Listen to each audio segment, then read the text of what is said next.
Fit for Life Radio, episode numero 168. You didn't know that in Spanish? Uno CS ocho. Siete ocho. Nah, I won't tell Diego you butchered that real bad. It's okay. Today we're talking about problem foods. What are problem foods? What do you consider problem foods? Well, we'll tell you. We'll tell you what you're going to consider problem foods. We already know. But ultimately, it's going to be unique to the individual. Yes. But what we're going off of is a study done at the Penn State University. And essentially, it was facing the deal with problem foods, quote-unquote problem foods, and how difficult they are to resist eating. And then its effect on weight loss, right? So the study at Penn State University asked 186 women who they classified with overweight or obesity to rank the foods you can't resist and find hard to stop eating. So that's what we're calling problem foods. Mm-hmm. In the sense of the study. What were them foods? Let's talk. Hey, number one is probably the food that most people would say is number one is ice cream. That's top dog. Chips after that. Chocolate after that. All manner of chocolate. Mm-hmm. Cookies. Mm-hmm. And pizza. Pizza. Now, one thing I want to note about all those foods. That's what I was getting ready to note. A lot of people will say, call those carbs. Yes. But the reality is they do have something all in common, which is that they are a combination of carbs and fats and low protein. So they are essentially hyper palatable, easy, delicious, over-to-eat foods that are just calorie bombs. Yes. Right? Ice cream, sugar, and fat. Not just carbs. They're the delicious combination of everything. Chips. Carbs, fat, salt. Carbs from potato, fats from the oil that they're cooked in, which is actually there's more fat calories than carb calories in chips. That's just funny about how we don't call those foods fats. Chocolate, sugar, and cacao, which is fat. Cocoa butter, cacao. Cacao. Again, no one eats. Here's the thing. If you break a lot of these down, this is actually fun, little side thing, but if you break them down into their more unprocessed versions, no one has a trouble eating those things separate, right? Nah. So ice cream. Milk and sugar. No one really has a problem with sugar by itself, like just eating piles of Dominion sugar. And no one's drinking over a gallon of milk a day. You know what I mean? No one's just housing milk like that. Yeah. Chips, potato. I've never met anyone that's just like, I'm just eating too many potatoes. Bro, like 8 baked potatoes a day. Yeah. Nobody's doing that because they're filling. And then oil. Yeah, who's drinking oil? Vegetable oil. Just grease you up on the inside, man. So, like a slip and slide. But then combine them with some spices and salt, and it's a different story, right? Yep. Chocolate, bro. Cocoa butter by itself. Or just eating raw cacao. Nah. Yep. There's no way. And then the other main thing, sugar, right? So again, same thing. Cookies, sugar, flour, fat, butter. Yeah, just housing sticks of butter. Sticks of butter by itself, no one. Sugar by itself, no one. Flour by itself. Absolutely no one. Absolutely no one. So, and then pizza, right? Now, pizza, I will get a little... little leeway. It's carbs. It's the cheese for you. Carbs from the flour, fat from the cheese. Cheese is also higher in protein. So, of these, pizza has a little more protein. Yeah. And so cheese by itself isn't just a fat food; it's a protein and fat food. So that's why, I can eat cheese. Again, cheese isn't a singular thing, right? But again, there we go. So that's interesting. They're all combos. Yep. So then from there, the scientists had the participants follow a 12-month weight loss program and monitored their strategies for managing these problem foods. The result. Overall, the total avoidance of problematic foods, which you often see on extreme diets or quick fix weight loss plans, was not an effective strategy. So completely just taking a food out of the equation. It didn't work. It did not lead to weight loss. It was not successful. Completely restricting, no bueno. So what did help? Limiting the portion sizes of problem foods. Instead of giving them up altogether, limiting, being aware, specific portions led and was an effective strategy for weight loss. Just have a little bit. Just a touch. And in fact, participants who use this study or use this strategy the most lost, on average, nearly double the weight as those who used it the least. 15.8 pounds versus 8 pounds. I mean, yeah. So the people who use portion size and still got to have their little treat of whatever. These problem foods lost double the weight. So as we can tell, like, they're actually not problem foods. They're part of the solution for a lot of people. But it's all in managing how much you're having of them. I even think it's powerful to enter into a weight loss or a diet with the mindset of, hey, this doesn't mean I can never eat my problem foods. You essentially, what it does mean though is you want to put some boundaries around them, and even doing so. Again, we always come back to this. It's just bringing awareness to it, right?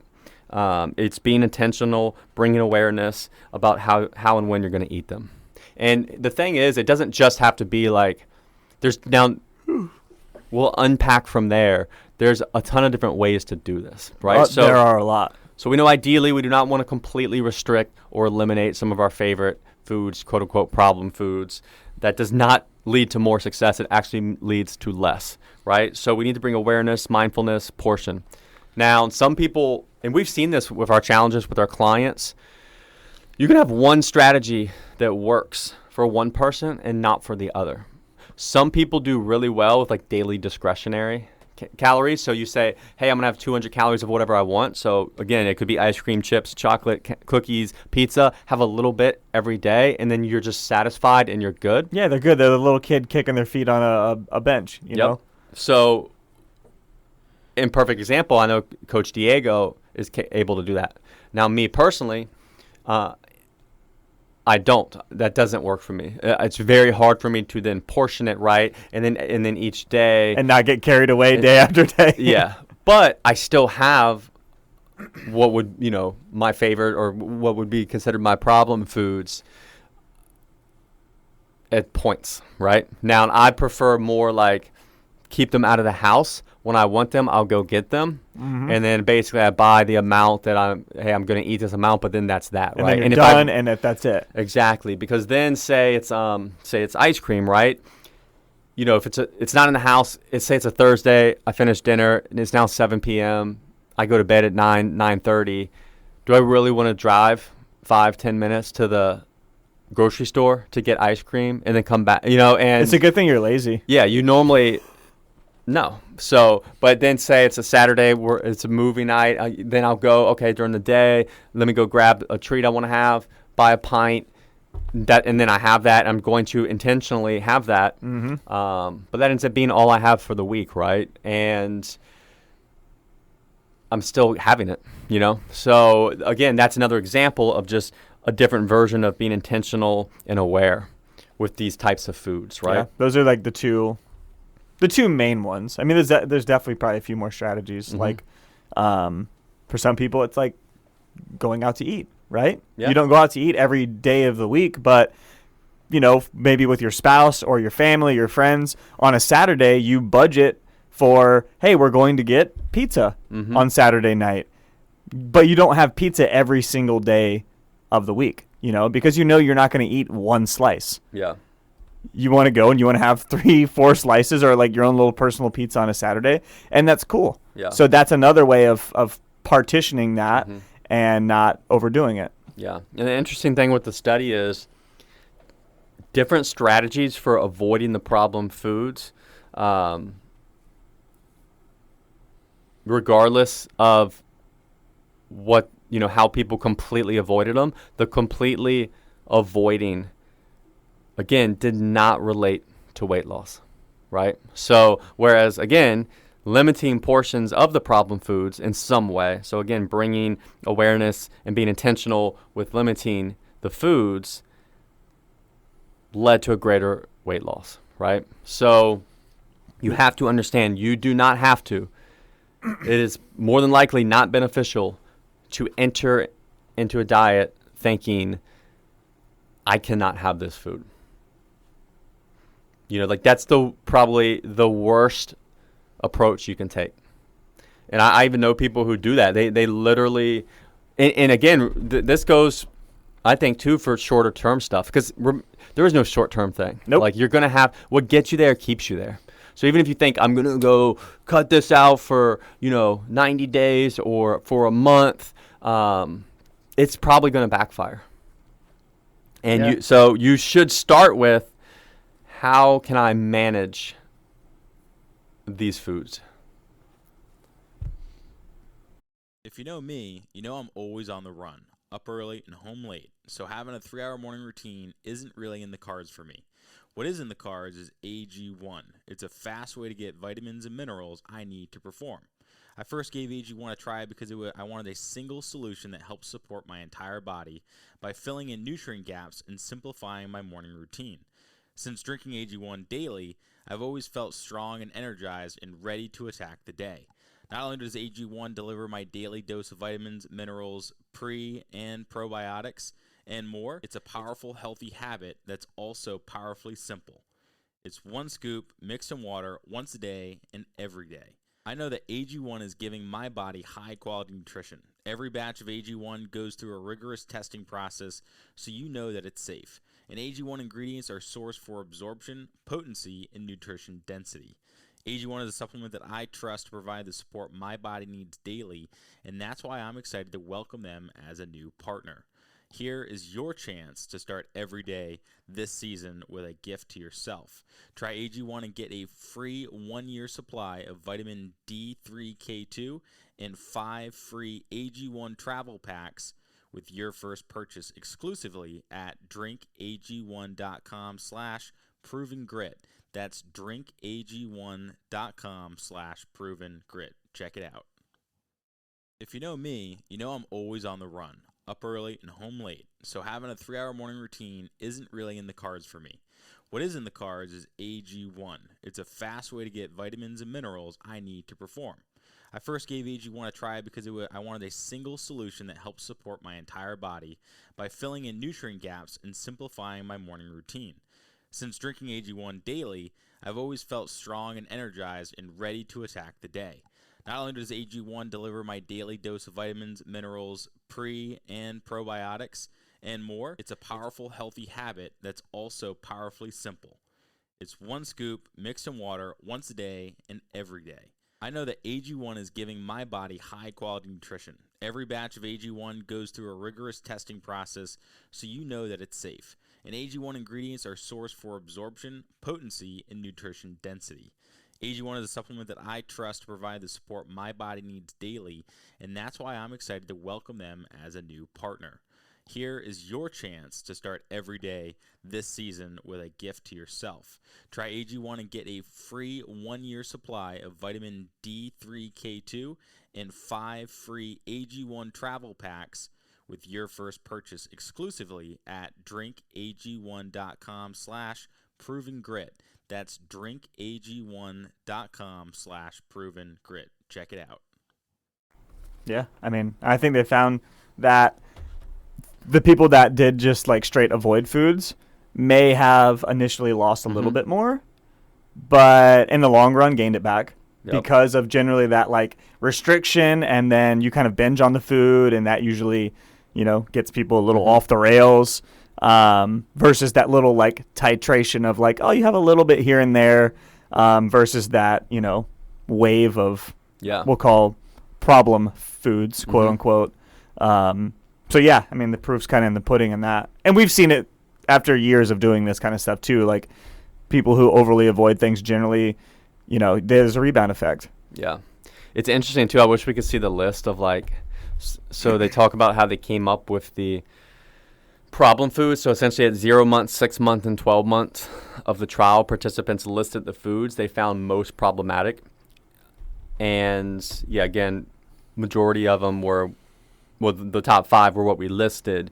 But even that alone, right, that you have to report the foods that you struggle with, is I think a cool takeaway. So, and this is how our coaching process goes. Like, we really don't, when people start, we don't want to give you some strict meal plan, or because it's just, you're just trying to out willpower things, right? The real reality is it's a learning process. So it's really like, you don't change anything.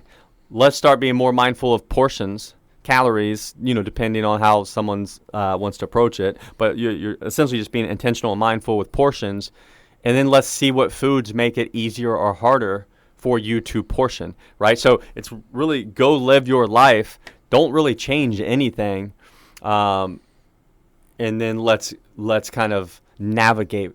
And let's see what we can kind of fit into that versus trying to change your whole life around this eating schedule or these strict foods. Now, the hard part is we have to be hypercritical, right? And guess what? There's going to be a food that you may love that you're like emotionally attached to, and it's a problem, and you have to then point it out. And then you literally are going to have to practice having less of it. And all those things are hard to do. It is. Right? But that's what you need to do, not just start some hardcore meal plan that takes away everything and try to white knuckle gut through it. Yeah, because at a certain point, what's going to happen, you have a really stressful day or a terrible night of sleep, everything's out the window. Yeah. Right? There's no guardrails set up. There's no boundaries. It's like, I can't have this food, and it's behind this gate, and that stress and lack of sleep just throws the gate open, and people go crazy and eat whatever they want and whatever they've been deprived of. So you're setting up, a little bit of a fence to keep that in check. Yeah. So I would start with, if you're like, okay, when we mentioned problem food. So in a problem food doesn't mean the food's a bad food. Yeah. So that goes into the good and bad discussion. Like, not really any bad foods. It's a problem because we can't control our intake. Exactly. Or we have trouble maybe controlling our intake. And then in general, you'll happen to notice most problem foods are not, apples. And they're not individual ingredients for the most part. They're typically more highly processed foods that are engineered to taste amazing. Yeah. Hyper palatable, right? So I mean, they're engineered to be hard to put down. So you're fighting against that, which is why you have to create the boundaries. Yep. And a lot of people may find the first biggest obstacle is we have to prepare foods that aren't these things. And that's hard enough, right? Because the thing is, I mean, look at these: ice cream, chips, chocolate, cookies, pizza. Packaged and ready, baby. That's what I was going to say. What's the one and the other thing? So we talked about one commonality they have being, combination of fats and carbs, and they're typically low in protein. So therefore, those things lead to hyperpalatable. Another thing, like Will just mentioned, they're ready. They're ready to eat. They're easy. Daddy. There's no time aside from like your pizza's getting delivered, or like taking it out of your freezer. Like, that's it. Yeah. Cookies, chocolate, chips, ice cream. You just got to open that package. Dig in. Go to town. Dig in. Pizza, same thing. Open the box. Pop it in. And so now the foods that are hardest to stop eating are the easiest to start eating. Ooh. Damn. All right. Oof. Hey there. I feel like that's got to be a little quote. That was good, board. Man. The foods that are hardest to stop eating are the easiest to start eating. It's hard, man. It's hard. And then think about it. The foods that are easiest to stop eating, which also means they're not as fun to eat. Yep. Like, let's be real. What's a boiled plain potato or a baked covered in cheese and sour cream potato? Which one's more fun to eat? Which one's easier easier to eat more of?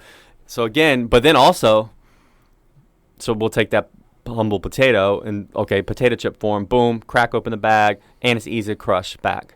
It's easy to eat a whole bag of chips. Well, now we're trying to tell you more often than not, instead of those potato chips, just have the potato. Now we have to buy the potato. We have to clean the potato. We have to cook the potato. Yeah, maybe cook the potato for 40 minutes or in the microwave for 8 minutes. which is still 8 times, It's way longer than Ooh. opening a bag and digging your hand into it. Yeah. And so we're up against that. Then by the time we actually get it to edible form, it's not, It's not a bag of the chips. most delicious thing in Yeah. the world. So here we are. Yeah. And in thinking about that, like one good strategy, and I know we've talked about it on here, is making like the foods that you want to comprise most of your diet, like make those easy. Mm-hmm. As easy as you can. Like you posted your like steamer veggies that you had. Yeah. Easy way to do it. Pop those babies in the microwave for a few minutes. You're good. Now, of course, like it's easier to open a bag of chips than do that. But that's also way easier than getting out a pan, heating up some oil, putting your broccoli in there, sauteing your broccoli for 10 minutes. Yep. Or like bulk prepping your shredded chicken. Then you keep it in the refrigerator. You can just pull out whatever you need and it's ready.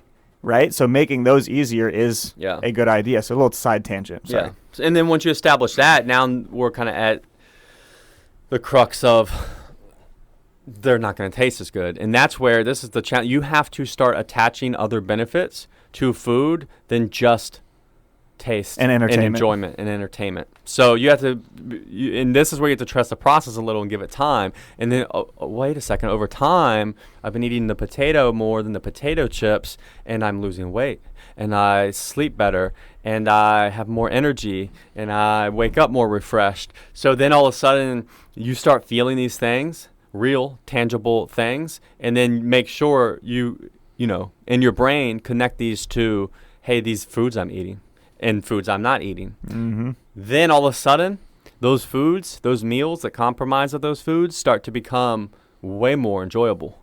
And you end up getting the same dopamine response and hit and enjoyment from those foods because you've attached all these benefits that you were getting from the more highly palatable, more instant gratification type things. Mm-hmm. Like, this takes time, but this is real. This is true. This is how it works. And that's part of like when people, you can ask people that have like really changed their eating habits a lot, like your taste changes. Mm-hmm. You get more enjoyment out of simpler tasting things, and it takes a lot of time.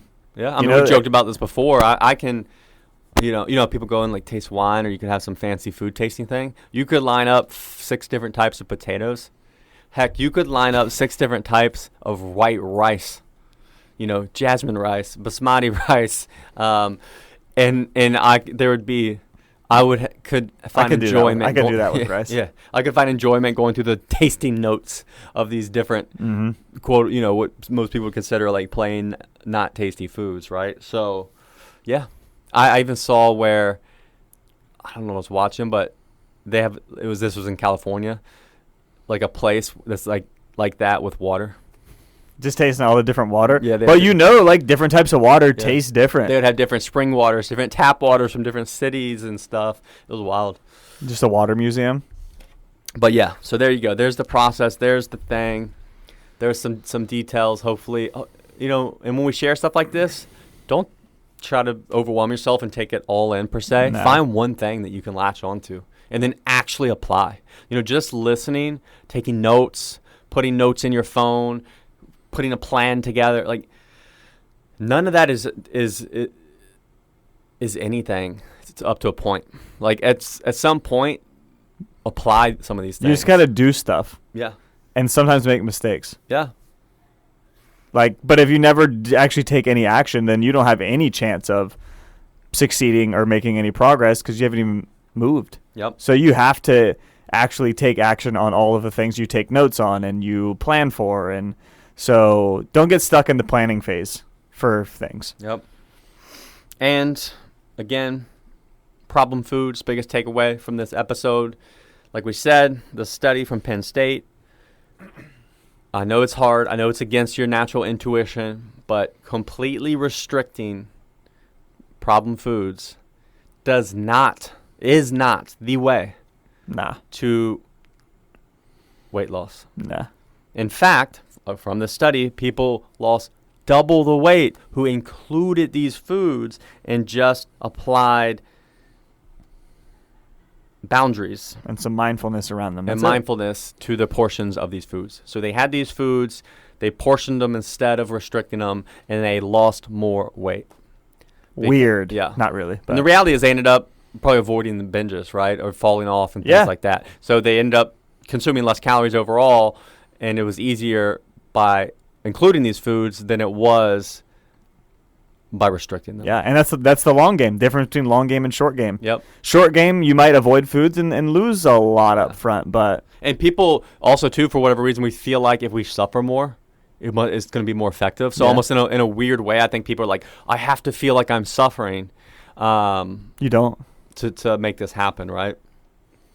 All right. Well, there you go. And if you're more interested, the PMID for this study, which is like the PubMed ID, Yeah, you can just type it in. It'll bring it right up. is 322-34531. In case anybody wants to dig a little deeper. Yup. See the methods, the data. They have a lot of charts, tables. So, There you go. yeah. All right. We appreciate you for listening. Yeah. We'll catch you next time. Yep. As always, thanks for listening, guys. If you want to learn more, check us out at coastalfitnessva.com or garydeagle.com. We'll see you next time.